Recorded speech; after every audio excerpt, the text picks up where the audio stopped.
So creepy. Welcome in on a Friday. Oh, we got a treat for you. Mr. James Cookies Costa joining us today on a, yes, golf clap. Yes. Man, did radio till 2 a.m. last night, and I'm the jackass who called him this morning. I apologize.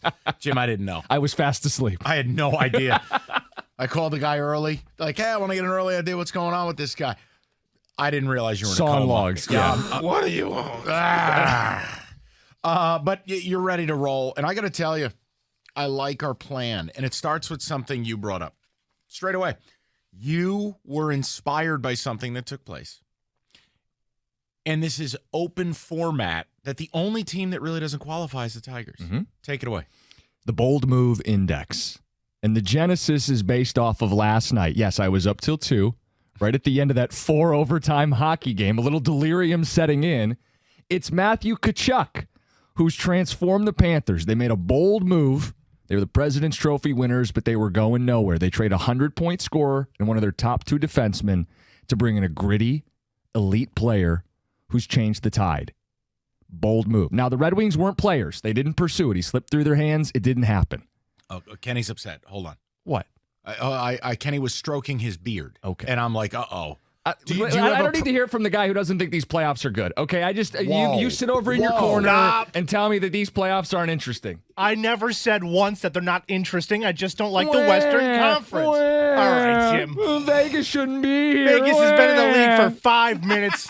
David, I find what? Dallas unlikable. Sue me. Hey, maybe if Edmonton played defense. Anyway, that's not what we're here for. David, what is happening? I'm loving it. It's not me this time. Okay, go ahead. Anyway, Tkachuk, great, bold, difference maker. The question is Yzerman going to let another slip through the cracks? And the same could be said for any of our teams, the Lions, the Pistons, and the Red Wings. The Bold Move Index, I want to know who you guys think needs to make the next move. Because this week you guys have discussed Quinnen Williams, bold move for the Lions. I would love it. DeAndre Hopkins is in the news. We can sprinkle it in.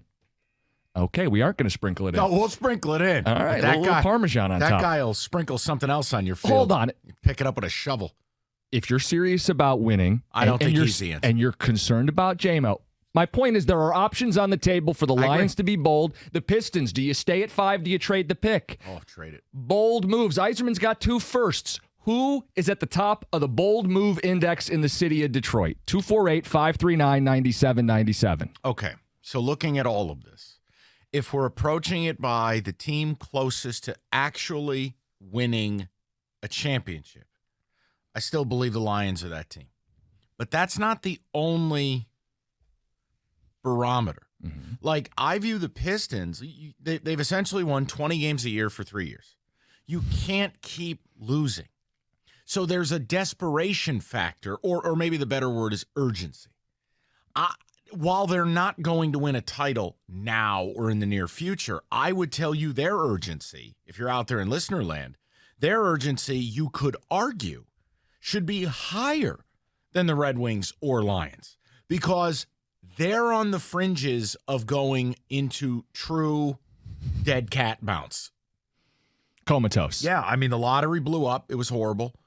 If you draft another 19-year-old, you're on your way to winning 20-something games again. Yeah, they need to get into the 30s immediately.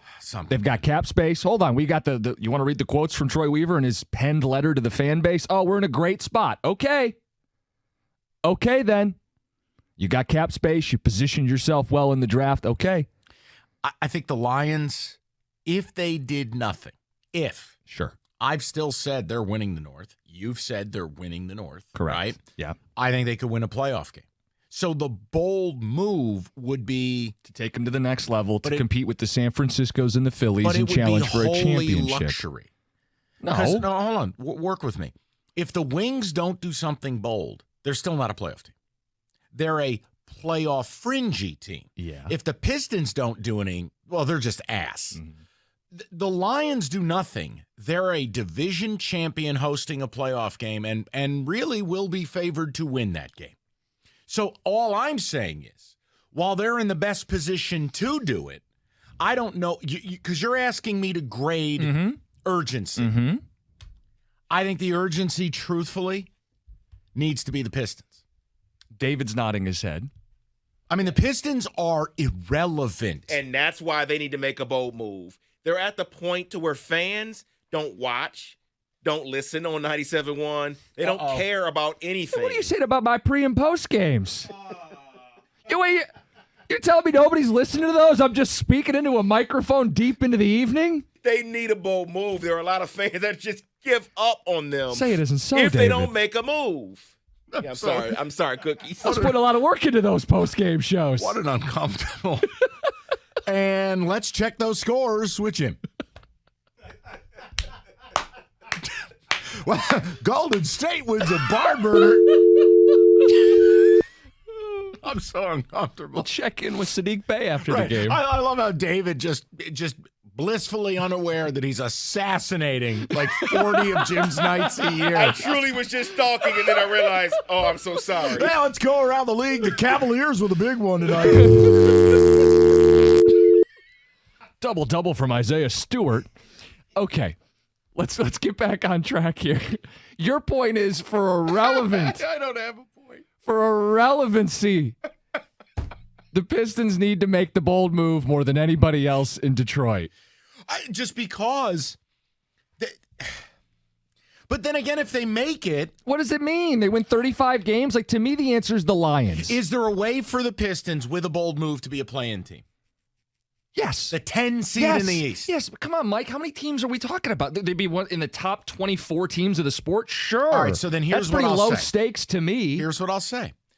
The barometer of the move they need to make to qualify for your discussion is it has to be a summer that the expectation becomes play-in and a high 30s win total that would get you to that number 10 seed. I believe the 10 seed this year had, 38 wins, David? I believe so. I'll double check. Okay. So, Pistons, we've established what the bold move is. For the Wings, to qualify as a bold move, it has to be what we've called, Kenny and I, a season ticket holder player that makes them a playoff team. Do you remember last year there were discussions about Kachuk locally? I don't think Yes. it ever materialized in actuality. Just like us with Johnny Hockey. And it just never happened. But do you see what Florida's done? Murdered everyone. Right. And Kachuk's the driving force of all of that. So that's what we're talking about, is a Kachuk-level move for the Red Wings, for the Pistons, or for the Lions. To me, it's between the Lions and the Red Wings. Teams that can actually get in the playoffs and make this relevant. You know what's interesting with What? this, Jim? All three of these teams are at a slightly different point. Mhm. Like if you ranked them out, Lions are a playoff team. Mm-hmm. Red Wings might be a playoff team. Pistons are a dirty diaper. Mhm. But each of the three, you could justify. I think the real answer is all three need to do something. Correct. But you're asking for the one. You got to pick one. 248-539-9797. David, where are you at on this one? You were nodding when I was bringing up the Pistons. Like, is there a way for the Wings to make the playoffs without making a move? Yeah, it's plausible. See, Kenny would have to answer that question. I'm not sure. The East is tough this year. They may have to make a move to make the playoffs. Probably do. Yeah. But the Pistons can't. Oh, the Pistons can't come close. And the Lions don't need to do it, but probably why do you keep should. saying they don't need to? They're going to win the North, and they're going to win a playoff game. So if you're there, why don't you do more? I'm saying it's not a need. It's a luxury. I don't think the Lions being a good football team is a luxury. I think it's a need for this city. No. I think it's a a need for the desperate city, need. but to make a bold move, I could argue they don't have to. The other two kind of have to. Jimmy, I'm just saying, if we're talking about if Yzerman didn't make a move, for one, I think we'd all view the summer as a failure and call into question him. Mm-hmm. And I don't think any of us could go on air and be like, that's a playoff team. They have to make a move and get a frontline score. They need it desperately. Now, the Pistons, this is just about not falling fully into the abyss. Yeah, let me give you the Bulls had 40 wins. They were technically the 10th seed before everything shuffled. 40 and 42. Yeah. Now, if you said with Cade Cunningham this year, they won 26 and not 17, not 60, right? Mm-hmm.